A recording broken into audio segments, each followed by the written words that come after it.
Saudi আরবের রহস্যময় এক পাহাড় হলো জিন পাহাড়, যে পাহাড় নিয়ে কৌতূহল আর আকর্ষণের শেষ নেই। মদিনা থেকে ৪৫ কিলোমিটার উত্তর পশ্চিমে এই পাহাড়টি রয়েছে, যার আসল নাম ওয়াদি আল জিন।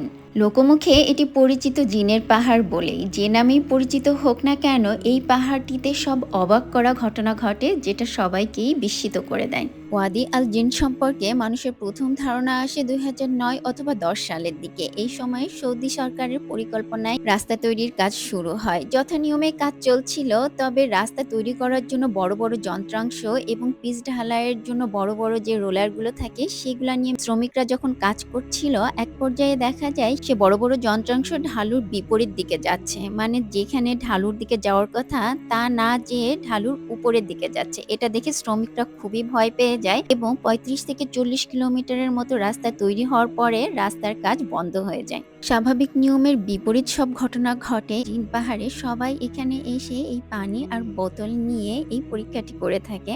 দেখা যায় এখানে পানি ঢাললে সেই পানি মদিনার দিকে চলে যায়, এবং যদি এখানে বোতল ছাড়া হয়, সেই বোতলও ঢালুর দিকে না যেয়ে মদিনার দিকে চলে যায়। তবে জানি না কেন আমাদের বোতলটি কোনো দিকেই মুভ করছিল না, না উপরের দিকে যাচ্ছিল না নিচের দিকে আসছিল, একদম স্থির অবস্থায় ছিল। মরুভূমির জাহাজ, উটের রাইডটাও এই জিন পাহাড়ে এসে উপভোগ করতে পারবেন ১০ রিয়ালের বিনিময়ে। খুবই শর্ট দূরত্বের জন্য একবার হলেও এই উটের রাইডটা ট্রাই করতে পারেন। একটু কষ্টসাধ্য লাগে, যখন নিচু থেকে উপরে ওঠে একটু ঢালু হয়, মনে হয় পেছনের দিকে পড়ে যাব। তবে যথেষ্টই প্রোটেকশন দেওয়া আছে। উটগুলো হেলে দুলে চলে, আর এতশো বছর আগে যখন নবী রাসূলরা এই মরুভূমির বুকে এক স্থান থেকে অন্য স্থানে যেতেন, এই দোকানটিতে অনেক ধরনের ড্রাই ফ্রুটস এবং বিভিন্ন ধরনের নাটস, অনেক দোকানে আছে টয়েস। প্রত্যেকটা টয়েসই মাথা ঝুঁকে ঝুঁকে তালবিয়া পাঠ করে। এখানে আরো ছোট বড় বিভিন্ন টাইপের জায়নামাজ, জুব্বা, এগুলোরও অনেক টেম্পোরারি দোকান আছে। বিশ্বের অন্যতম ও আকর্ষণীয় পথ হলো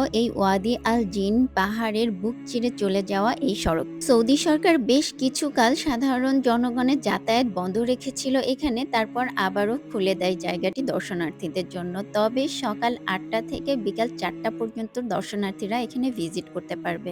এমন কি রহস্য আছে এই পাহাড়ে, যে বন্ধ গাড়ি বা নিউট্রালে থাকা গাড়িও পাহাড়ের ঢালুর উপরের দিকে চলতে থাকে, নিচের দিকে না আসে। মনে হয় কোনো অদৃশ্য শক্তির টানে গাড়ি উপরের দিকে ছুটে চলছে। অনেকেই ধারণা করেন এইখানে ভূগর্ভস্থ টেকটনিক প্লেট বা অনেক বেশি চুম্বকের আকর্ষণ আছে, যে কারণে এই ঘটনাগুলো ঘটে থাকে। নানা ঐতিহাসিক ঘটনার সাক্ষী এই পাহাড়টি দেখার জন্য প্রতি বছর উমরা এবং হজ যাত্রীরা এখানে ভিড় করে থাকেন। অনেকের কাছেই তাই এই পাহাড়টি বিস্ময় আর অদৃশ্য শক্তির পাহাড় হিসেবেই পরিচিত।